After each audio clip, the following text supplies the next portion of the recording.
صبح کو قرآن پڑھا کرو، کیونکہ صبح کے وقت قرآن کا پڑھنا فرشتوں کی حاضری کا موقع ہوتا ہے۔ اور بعض حصہ شب میں بیدار ہوا کرو اور تہجد کی نماز پڑھا کرو، یہ شب خیزی تمہارے لیے ایک اضافی عمل ہے۔ امید ہے کہ اللہ تم کو مقام محمود پر فائز فرمائے۔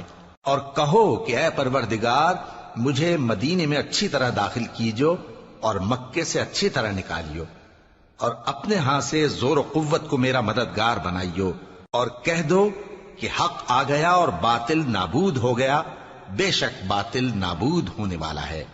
اور ہم قرآن میں وہ چیز نازل کرتے ہیں جو مومنوں کے لیے شفا اور رحمت ہے، اور ظالموں کے حق میں تو اس سے نقصان ہی بڑھتا ہے۔